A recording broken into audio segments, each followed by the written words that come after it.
Well, hello, this is Happy Thursday Mark 2, because actually my camera just shut itself off for some strange reason. Anyway, here we go again. Probably won't be as good as the one I did before because I've forgotten what I said on the one before.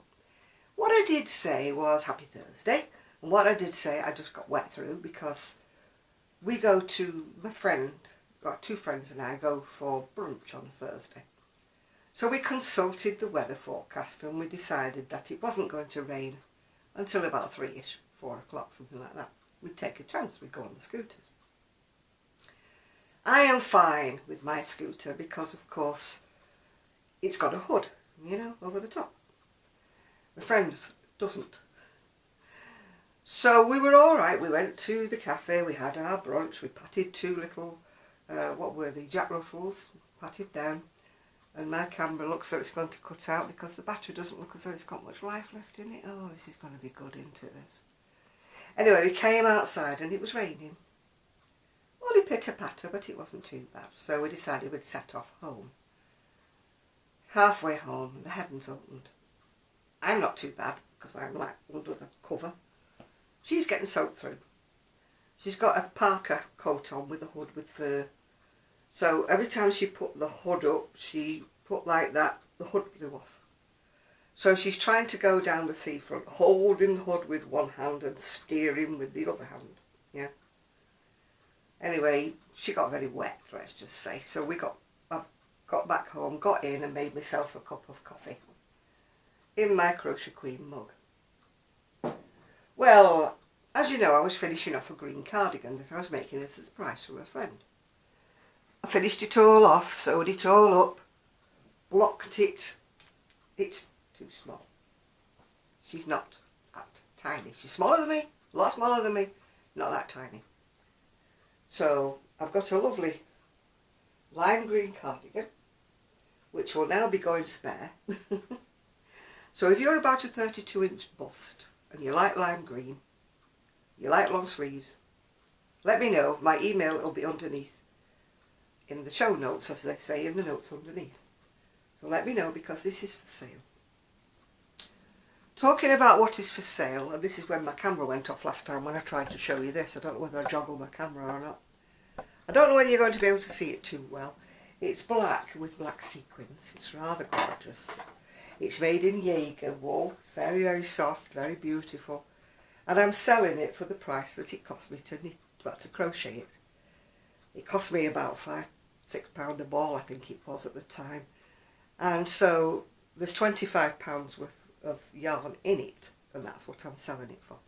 It's about a 42-inch bust, so if you want to know what it is, again, email me if you are interested in it. Let me know, yeah. Talking about things that I may or may not have for sale, Sheila from Sheila's Knitting Tips, this is another stuff. She's done a slideshow and she's featured some of my things. I haven't looked at the video, so I can't tell you which pictures, which photographs she's chosen of mine, but some of them are mine. The pink cardigan, the green cardigan, she's done that, they're mine. But there may be things that are for sale. Somebody did want to know what size the pink cardigan was, but sadly that is mine, so I've made it to go with specific things, so it isn't for sale. Yeah. I'm wearing a very elderly cardigan, once again. Very, very old pattern, one of those vintage golden oldies. And the necklace came courtesy of eBay, but it's a Marks and Spencer's one. It's supposed to be like 3 different bits, but it tends to clump together in one. Yeah, I have actually started again with the green cardigan. This time it should be big enough. I mean, it's like in 2 pieces that is folded over. So I'm doing it a bigger size and a bigger hook. So this one should fit. Thankfully I did have another pack of the wash and wear lime green in stock, and I've got more of the gold coloured buttons that I've used, so hopefully all will be well. I got a lovely gift the other day. One of the ladies was talking about she was going to send some things to the charity shop, and she said she had a lovely bag that somebody had given her, but it wasn't like her style. And she said it had elephants. So, of course, you know, I'm like, with elephants. My little ears pricked up and I went, oh, elephants. I like elephants. Anyway, she said, oh, I'll let you look at it. Anyway, she arrived the other week. Not this Monday because she wasn't there. Monday before. She arrived and she brought the bag. And she said, here, you can have it. It's got a zipper on the inside to hold everything in so you're not going to be losing things. And it's, look at that. It's got lovely elephants on it. So the wooden handle. And it's got little elephants all over the back. The only snag with it is I'm going to have to see if I can adapt. Because I do tend to wear a crossbody bag. It's a little bit hard to hold that while I'm on my scooter. Although I do have like a lock container thing on the back of my scooter, that if I was desperate to use this bag, I could put it in there. But you can't like hold it in your hand, it won't go up, well it will go up your arm, but it's a little bit more difficult. Suppose it would go up my arm, maybe it wouldn't if I had my coat on, you know, so I could hold the scooter as I was going along. So my friend said to me, why don't you try see if you can adapt it and put some kind of a, you know, handle, like a long handle, cross-bodied handle. So I will think about it, because it is a pretty, very, very pretty bag. Yeah, very pretty. So I'm hoping this video lasts long enough to put it on YouTube, because they don't like it if it's too short. Hang on a minute. 14 minutes from 28. It's only 40 minutes long. I think it has to be about 16 or 18 minutes long before they'll let you put it on, not as a short, if you're with me. Yeah. So that's really all I've got to say to you. I'm not sure if the family are coming back tonight or whether they're coming back tomorrow. So I'll just be watching TV and doing more. Well, I'd started actually knitting myself a nice sort of lilac-y, pale purple coloured cardigan when I was at Knit Club yesterday afternoon. But of course when I realised that this cardigan won't fit, I've had to start again. So I started the bottom bit just to see it's going to be wide enough, and then I'll do the sleeves because she likes a long sleeve and I've only got the 10 balls, so I have to make sure I've got enough with the 10 balls. I think I showed you I've got a little ball about that big left from the 10 balls with the other cardigan that I've just finished. So we shall see. I'm going to go and watch Sheila's video in a minute to see which one of my photographs she's chosen to put on her slideshow. Yeah, go me, go me. I did spend this morning answering quite a lot of comments, so I think I've answered most of the, maybe not the older comments that I've missed. Sorry if it's one of yours I have missed. Don't mean to, just happened that way. I think there's a couple that may have come in today that I haven't answered yet. But everybody's been so sweet and so nice to me with my comments. And I do appreciate it. It really does. You know, if you're having a bit of a bad day, we went into that yesterday, I think, where I'm having a bad day. Well, it's continued into today, yeah. We were just discussing, you know, pain pills, and my friend's got bad back as well. Just discussing ailments as you do, you know, when you get two women together with the same complaint. But, you know, just discussing the joys of getting a proper recliner. I used to have a proper recliner. These are what I call furniture shop recliners. The one I had before was one of the ones that were built for mobility. You know, they've got a spinal cushion at the back and a cushion thing for your head. And they measure you, they take your measurements to see how long your leg length is and how long you need the seat to be. And they do recline more or less almost flat, which this, like this one, doesn't. It just reclines back, so you just like leaned back a bit. The feet come up. But with the other one, I used to get more comfy. In fact, I used to doze off a lot, as you remember. You ever watch me and Gigi? We used to have a nap every afternoon. And woe betide me if I didn't have a nap. Gigi used to tell me. Little as he was, he used to rule the roost. He used to say, come on, Auntie Jan. It's time to have the nap.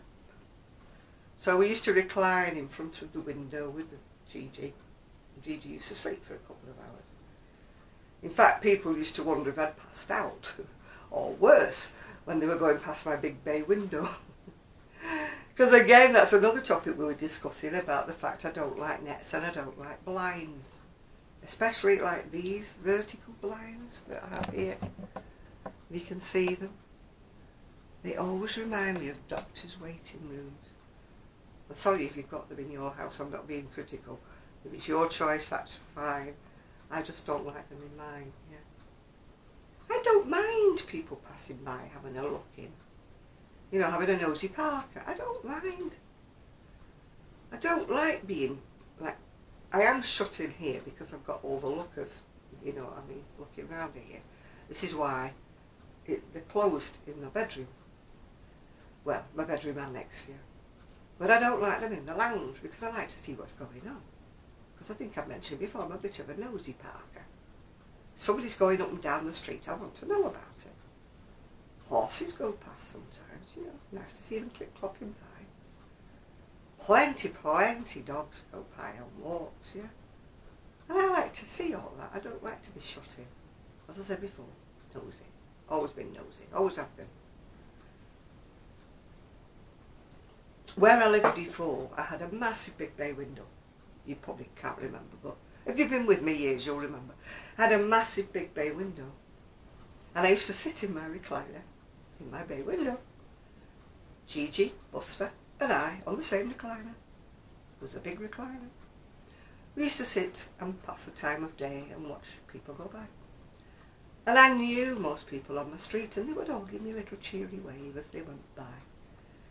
Children would stop and go, hi, which was so sweet, you know, because they were brought up as babies and they used to wave at me from the prams, and then as they got older and they went to school, they used to wave to me and show me what they'd been making at school.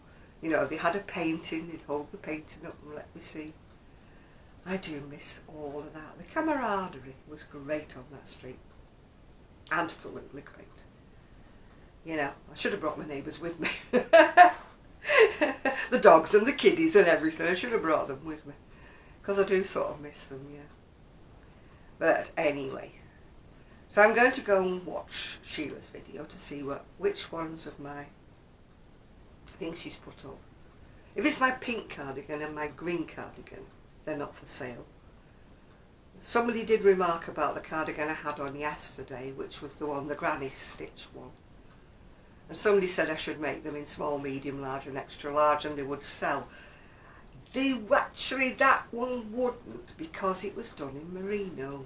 And if you knew, if I'd have had to pay for all the colours of the merino, I mean the actual navy blue that was the base colour, I think it was almost £7 a ball.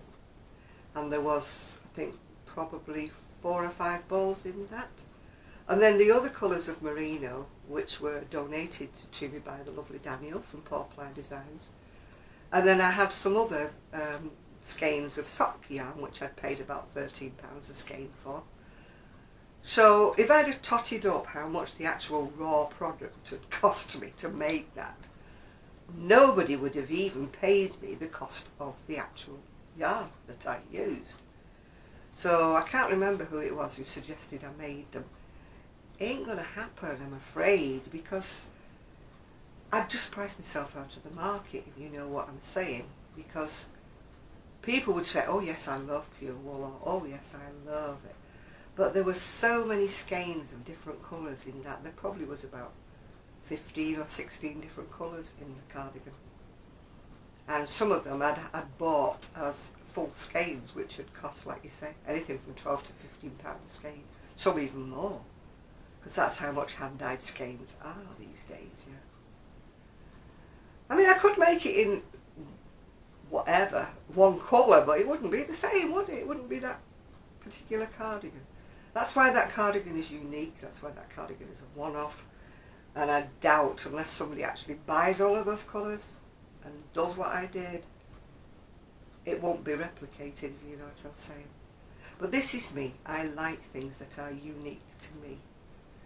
I like things that are mine. I don't know how it's going to wash, because it's merino, most of it. I'm going to have to hand wash it, I think, with care. pray that the navy blue or the hand-dyed colours don't run, because some hand-dyed yarns do have a habit, depending on where you've bought them from. I'm not saying anything about Daniel or anything like that.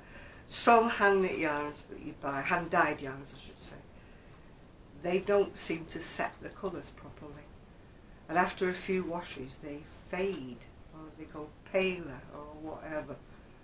I've had socks that were very, very vibrant colours when I knitted them, and they're now bright, but they're not vibrant anymore. They've faded out, you know. I don't know quite. I've never hand-dyed yarn in my life, so I'm not preaching to anybody here. But I believe you have to go through certain processes to set the colours. And if you don't set the colours, this is when the colours bleed out or, you know, go fainter. So that's another reason why. Again, I'm just going to keep my fingers crossed when I hand wash that sweater I had on yesterday, well, the cardigan I had on yesterday. So sorry if you were the lady who suggested that I made them in all different sizes and I would sell them. No, not unless you're prepared to spend upwards of about £50 or more, plus the postage. And that would be cheap actually. I don't think I could even make it for £50. Even if I did nothing on for my time and nothing on for my skills, I don't think I could even buy the yarn that I bought for £50. I don't think I could actually. Definitely will be a one-off. I won't be repeating that one, because I won't spend that kind of money if I have to buy it all myself. I had to balk at buying, you know, I think it was 5 or 6 balls of the cashmere navy blue that was about, I think it was £6 something a ball, or it could have been £7 a ball, and it was only 50 gram. But I'd started, so it was like I started, so I'll have to finish, you know. So actually there's about 3 different colours of navy blue in there, all from different places, you know. I think I started off with some from Drops and then I finished up with something else. But either way, it was all expensive, yeah. Anyway, I'm a cheapskate. You probably gathered that by now, haven't you? You probably gathered. If it ain't a bargain, I don't want to know, yeah. You know, much as I would love to wear fantastical, expensive clothes, eBay, made it myself, eBay,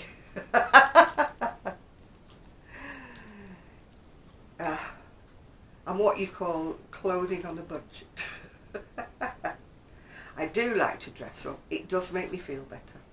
Everybody is different, and I know, and I don't knock anybody that wants to not get dressed up. That's your choice. That's your individual style. I just get up in the morning and I choose what I'm going to wear. That's part of my ritual, part of my getting ready. Yeah. For a long time I couldn't wear the eye makeup for a long time because I had the cataract problems, and then I had the lasering problems, and then I couldn't, you know, couldn't see, I couldn't do anything. I wouldn't even be able to see to put the eye makeup on, to be truthful, when I was suffering. And I feel like me again, you know, the lippy on, the eyes, the clothes that I choose, but it's me. And it's kind of whatever makes you happy, do it. You know, if you don't want to dress up, if you wear blue jeans every day, if it makes you happy, do it. But for me, that wouldn't work. I could not stay in my PJs all day. Unless I was in hospital or very, very ill and in bed. Yeah. Can't stay in my PJs all day. I might be very late in the morning when I go for the shower, you know, take it, you know. Obviously you don't get dressed before you have your shower. I've been a lot more alert while I've been in the house on my own this week, because I don't have to think, is somebody having a shower upstairs? Because if you're having a shower upstairs, the water pressure goes off downstairs. So you have to listen. Are they having a shower? If they're not having a shower, can I have a shower? Stuff like that, you know. Just the little things in life. So I've been able to just, oh, I'll have a shower. I'll have it now. I don't have to think who's going out, who's having a shower, who's doing what, who's doing this. So I've been getting up when the alarm goes off at 8 o'clock. Might seem late to other people, but I'm retired, hey ho. Time's me own, you know. So I get up at 8 o'clock, and then I usually, if I'm not going out, I'll have breakfast. If I am going out, I'll go and have a shower first, and then I'll maybe have breakfast, or maybe I will go and treat myself to some brunch if I'm going out and about. I mean, like yesterday, I didn't have any breakfast, but I did make myself a sandwich to take with me to Little. So I ate my sandwich at Little and had my cup of coffee. Because they very kindly make me a cup of coffee when I go to Little. I do pay. We do pay so much in the kitty, you know, to cover the cost of the coffee and that. So, so it was nice. And I didn't get wet yesterday. Didn't get wet. I did get blown about a bit, and I did have to come back up the main road because they closed one of the gates off down at Cleveland's on the seafront. I was alright getting on it, but I had a bit of a trouble getting off it because they closed my normal gate, so I had to do a detour. So coming back, I thought, no, I'm not doing any shopping, so I don't need to go up Cleveland's High Street. I'll go up the main road. You know, the bumpy main road, the one that plays havoc. The one that plays havoc with my tyres. But hey ho. Anyway, I'm going to go now, so I'm going to go, like I said before, third time. I'm going to go and watch Sheila. See which ones of my photographs she's put on her slideshow. Yay, mate! You might recognise them. And if you're interested in the green cardigan, if you're interested in this gorgeous black top, which I will put photographs on Instagram and Facebook, beautiful with sequins. Be lovely for Christmas, wouldn't it? You know, if you want to get a little bit jazzy. Let me know. So I'll say bye for now. May see you tomorrow. I don't know. Who knows what happens tomorrow? The sun may come out. You know, you can tell. I'm an optimist. Bye for now.